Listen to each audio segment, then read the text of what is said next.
Guys 2007లో మనం మొదటిసారిగా T20 world cup అయితే గెలిచాము. తర్వాత 2011లో మనం వరల్డ్ కప్ అయితే గెలిచాము. 2013లో మనమైతే ఛాంపియన్స్ ట్రోఫీ గెలిచాము. 2014 నుంచి అయితే మనకైతే బ్యాడ్ పేస్ అనేది అయితే స్టార్ట్ అయింది. 2014లో మనం టీ20 వరల్డ్ కప్ ఫైనల్ దాకా వెళ్ళి ఓడిపోయాము. 2015లో వరల్డ్ కప్ కూడా సెమీస్ దాకా వెళ్ళి ఓడిపోయాము. 2016 టీ20 వరల్డ్ కప్ మళ్ళీ సెమీస్ ఫైనల్లో వెస్టిండీస్ చేతిలో అయితే ఓడిపోయాము. 2017లో ఛాంపియన్స్ ట్రోఫీ ఫైనల్ దాకా వెళ్ళి పాకిస్తాన్ చేతిలో ఓడిపోయాము. 2019 వరల్డ్ కప్ సెమీఫైనల్లో మనమైతే ఓడిపోయాము న్యూజిలాండ్ చేతుల్లో. 2021-22 వరల్డ్ చెస్ ఛాంపియన్షిప్ ఫైనల్లో అయితే మనం ఓడిపోయాము. ఒకసారి న్యూజిలాండ్ చేతుల్లో, ఒకసారి అయితే ఆస్ట్రేలియా చేతుల్లో. 2022లో కూడా అన్ని మ్యాచ్లు గెలుచుకుంటా వెళ్ళి మనమైతే ఓడిపోయాము. ఎట్ లాస్ట్ అయితే మనము 2023 మనకైతే చాలా గట్టి హోప్ ఉండాలి. ఒక్క మ్యాచ్ కూడా ఓడిపోకుండా ఫైనల్ దాకా వెళ్ళి ఆస్ట్రేలియా చేతుల్లో ఓడిపోయాము. 145 కోట్ల మంది ఫ్యాన్స్ అయితే హార్ట్ బ్రేక్ అయితే వచ్చింది ఆ రోజు మాత్రం. అది ఇంకా మన మైండ్లోంచి అయితే పోవట్లేదు. అండ్ నెక్స్ట్ వచ్చే టీ20 2వ జూన్ 2024లో స్టార్ట్ అవుతున్న T20 world cup US and West Indies మీద కూడా మన ఇండియన్ ఫ్యాన్స్కి అయితే హోప్స్ అనేవి పోయాయి. ముందుగా మనమైతే లీగ్ మ్యాచెస్ అన్నీ గెలిచి మనం సూపర్ 8కి అయితే క్వాలిఫై అయ్యాము. సూపర్ 8లో కూడా అన్ని మ్యాచ్లు గెలిచి మనమైతే సెమీఫైనల్కి క్వాలిఫై అయ్యాము. సెమీఫైనల్లో ఇంగ్లాండ్ని 1 సైడెడ్గా ఓడించి మనమైతే ఫైనల్కి సౌత్ ఆఫ్రికాతో అయితే ఆడడానికి సిద్ధమయ్యాము. సౌత్ ఆఫ్రికాతో బ్యాటింగ్ చేసి 174 అయితే టార్గెట్ని అయితే సెట్ చేయగలిగాము. అండ్ 174 వచ్చేసరికి ఒక ఐడియల్ స్కోర్ మాత్రమే, అంటే దాన్ని ఈజీగా చేసే అవకాశాలు అయితే ఎక్కువగా ఉన్నాయి. అండ్ బ్యాటింగ్కి దిగిన సౌత్ ఆఫ్రికా ఇనీషియల్గా వికెట్స్ పడ్డా కానీ తర్వాత చాలా మంచి బ్యాటింగ్ అయితే కొనసాగించింది. 29 బాల్స్లో 24 రన్స్ కావాలన్నప్పుడు నా ఇండియన్ ఫ్యాన్స్ అందరికైతే హోప్స్ పోయాయి. ఇంకో హార్ట్ బ్రేక్ కోసం అయితే రెడీ అయిపోయారు. అప్పుడు వచ్చాడు హార్దిక్ పాండ్యా. వచ్చి 200+ స్ట్రైకర్తో ఆడుతున్న క్లాస్ అండ్ వికెట్ తీసి మనకి మళ్ళీ మ్యాచ్లోకి అయితే తీసుకొచ్చాడు. తర్వాత లాస్ట్ ఓవర్లో 6 బాల్స్లో 16 రన్స్ కావాలన్నప్పుడు కిల్లర్ ద మిల్లర్ అయితే స్ట్రైక్లో ఉన్నాడు. అప్పుడు ఒక 6 కొట్టడానికి వెళ్ళి సూర్య ఒక ఇంపాసిబుల్ క్యాచ్ని పట్టి మనమైతే వరల్డ్ కప్ అయితే గెలిచాము. బ్రాహ్మర్ గ్రాండ్లో మనమైతే మన ఇండియా జెండాను అయితే పాతగలిగాము. అండ్ ఇండియా ఈసారి ఎందుకు ఫైనల్ గెలిచింది అండ్ రోహిత్ శర్మ క్యాప్టెన్సీ వల్ల, లేదా రోహిత్ శర్మ, విరాట్ కోహ్లీ, జడేజా రిటైర్మెంట్ ఎందుకు తీసుకున్నారు, ఇది ఎంతవరకు కరెక్టో ఇవన్నీ వీడియోలో చూద్దాము. ముందుగా వీడియోలోకి వెళ్ళే ముందు please like, share and subscribe to our YouTube channel. ఈసారి వరల్డ్ కప్ గెలవడానికి కారణాలు ఏంటో చూద్దాము. ముందుగా స్క్వాడ్ సెలెక్షన్ నుంచి అయితే మనం మాట్లాడుకుంటే ఒక అన్ఇంపార్టెంట్ ప్లేయర్స్, ఒక బిగ్ ప్లేయర్స్ని అయితే బయట కూర్చోపెట్టగలిగారు. Like Shubman Gill, KL Rahul and Shreyas Iyer. వీళ్ళు చాలా మంచి ప్లేయర్స్ అని చెప్పుకోవచ్చు. బట్ ఈ టీంలోకి అయితే ఫిట్ అవ్వాలని అయితే వాళ్ళని అయితే సెలెక్ట్ అయితే చేయలేదు. అండ్ ముందుగా మనం స్క్వాడ్ సెలెక్షన్స్ గురించి మాట్లాడుకుంటే ఆల్రౌండర్స్ని ఎక్కువ తీసుకొచ్చి ఆ బ్యాటింగ్ని, బౌలింగ్ని డెప్త్ అయితే చాలా పెంచారు. లైక్ 3 ఆల్రౌండర్స్ని అయితే ఆడిపించారు.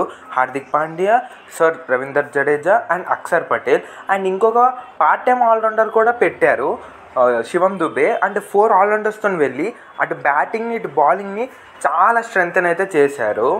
అండ్ ఒక ఎక్స్ట్రా ఆల్రౌండర్ ఉండడం వల్ల విరాట్ కోహ్లీని అయితే ఓపెనింగ్ అయితే పంపించారు. అండ్ ఎందుకంటే ఒక 1 డౌన్ వస్తే అక్కడ మీకు ఓపెనర్గా మళ్ళీ ఒక కొత్త ఓపెనర్ కావాలి, అప్పుడు ఆల్రౌండర్ అనేది తగ్గుతాడు. కాబట్టి విరాట్ కోహ్లీని ఓపెనింగ్ పంపించి ఒక ఆల్రౌండర్ని, అక్షర్ పటేల్ని తీసుకొచ్చి ఆ ఎక్స్ట్రా ఆల్రౌండింగ్ ఎబిలిటీని అయితే తీసుకొచ్చారు. అండ్ ఇదైతే ఒక చాలా మంచి విషయం అని అయితే చెప్పచ్చు. దీనివల్లే మనము అటు బౌలింగ్లో, ఇటు బ్యాటింగ్లో చాలా స్ట్రాంగ్ అయితే తయారయ్యాము. ఎందుకంటే ఒక్కళ్ళు ఆడకపోయినా there are several batters. So ఒకళ్ళు కాకపోయినా ఒకళ్ళు అయితే ఆడగలిగారు. అండ్ మనం అయితే ఈ వరల్డ్ కప్లో అయితే మనం టాప్ ఆర్డర్ మీద అయితే అస్సలు డిపెండ్ అవ్వలేదు. లైక్ మనం పాస్ట్ వరల్డ్ కప్స్ మాట్లాడుకుంటే 2016 కానీ, 2014 కానివ్వండి, 2019 కానివ్వండి, మనం టోటల్ టాప్ ఆర్డర్ మీద అయితే డిపెండ్ అయిపోయాము. అండ్ 2016 అయితే విరాట్ కోహ్లీ సింగిల్ హ్యాండెడ్గా తీసుకురావడం, 2014లో కూడా ఫెంటాస్టిక్ నాక్స్ ఆడి విరాట్ కోహ్లీ చాలా మంచిగా ఆడడం జరిగింది, అందరు బ్యాట్స్మెన్స్ ఫెయిల్ అయినా.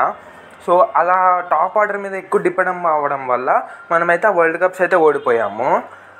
కొన్ని వరల్డ్ కప్స్ అయితే బౌలింగ్ సరిగ్గా లేక కూడా మనమైతే ఓడిపోయామైతే జరిగింది. సో పాస్ట్ వరల్డ్ కప్స్, ఈ వరల్డ్ కప్ తేడా ఏంటిదంటే బ్యాటింగ్ డెప్త్ని, బౌలింగ్ డెప్త్ని అయితే పెంచారు. అదైతే క్లియర్ కట్ పాయింట్ అని చెప్పచ్చు. ఇది ఒక మంచి స్ట్రాటజీ అని చెప్పచ్చు. And next Virat Kohli and Rohit Sharma, Ravindra Jadeja ముగ్గురు రిటైర్మెంట్ అయితే అనౌన్స్ చేసేసారు ఫ్రమ్ T20. ఇది ఎందుకు అంటే విరాట్ కోహ్లీ క్లియర్గా చెప్పాడు, this is my last T20 world cup and future generation to take over అని. ఇది మోడర్న్, ఒకప్పుడు T20 వేరే, ఇప్పుడు T20 గేమ్ వేరే. ఒకప్పుడు T20 గేమ్ వచ్చేసరికి ఒక మంచిగా ఇనిషియల్గా స్టార్ట్స్ తీసుకొని తర్వాత ఇన్నింగ్స్ని బిల్డ్ చేసుకుంటూ వెళ్ళడము. బట్ మోడర్న్ T20 గేమ్ వచ్చేసరికి from first to the last only hitting అనేది సీనియర్ ప్లేయర్స్కి అయితే తొందరగా అలవాటు చేసుకోవాల్సి వచ్చేది. అండ్ విరాట్ కోహ్లీ అయితే అదైతే వాడలేదని చెప్పచ్చు. న్యూ T20లోకి అయితే మాడిఫై ఇంకా కాలేదు. మనం ఫైనల్ మ్యాచ్లో కూడా చూసాము, ఇన్నింగ్స్ని స్లోగా బిల్డ్ చేసి లాస్ట్లో యాక్సిలరేటర్ అయ్యాము. ఇది ఓల్డ్ జనరేషన్ ఒక T20 అని చెప్పచ్చు. అండ్ న్యూ జనరేషన్ వచ్చేసరికి లైక్ ఫస్ట్ నుంచి లాస్ట్ దాకా హిట్టింగ్ మీదే ఉంటాయి. సీనియర్ ప్లేయర్స్ని రిటైర్ అవ్వడం ఒక మంచి మూవే అని చెప్పచ్చు, అటు సాడ్ మూవ్ అని కూడా చెప్పచ్చు. అండ్ ఇంకో సైడ్ వాళ్ళ ఏజ్ కూడా వెయిట్ అయితే పడుతుంది. అండ్ ఫ్రీగా షాట్స్ అయితే ఆడలేకపోతున్నారు, అదొక మైనస్ పాయింట్ అని చెప్పచ్చు. సో అందుకే వాళ్ళైతే T20 నుంచి అయితే రిటైర్మెంట్ అయితే ప్రకటించారు. బట్ జడేజాకి ఆ ఎబిలిటీ ఉంది లాస్ట్లో, but Akbar is doing really well.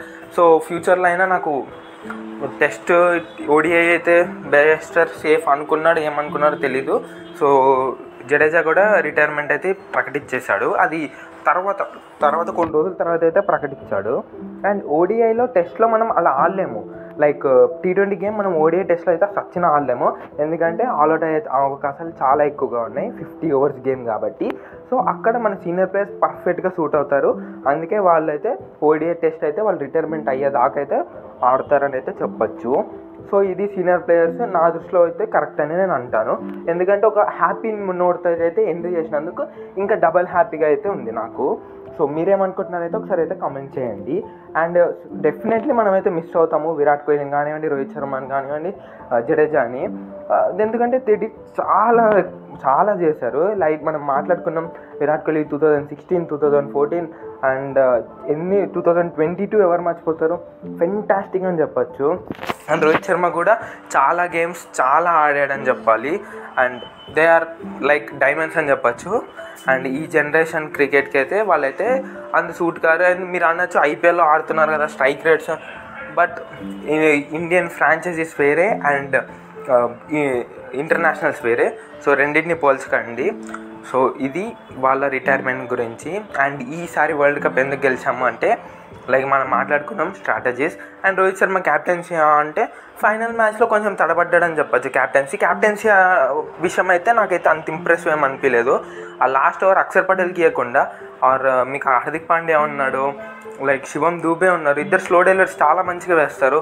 So అక్కడ ఒక ఓవర్ ఇచ్చుంటే బాగుండేది అనిపించింది.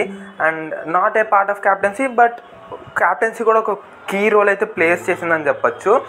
సో బెటర్ టీమ్ సెలెక్షన్ వల్ల and every one contributed well. And bowling అయితే ఎక్సలెంట్గా వేశారు. ఈ మూడు కీ ఫ్యాక్టర్స్ వల్ల అయితే మనమైతే ఈసారి వరల్డ్ కప్ అయితే గెలవడం అయితే చూసాము. అండ్ మెయిన్ ఆల్రౌండర్స్ని ఇంక్లూడ్ చేయడం కూడా ఒక మెయిన్ క్రూషియల్ పార్ట్ అయితే మనం అనుకోవచ్చు. సో మీరేమనుకుంటున్నారైతే కమెంట్ చేయండి. Please like, share and subscribe to our YouTube channel. Thanks for watching.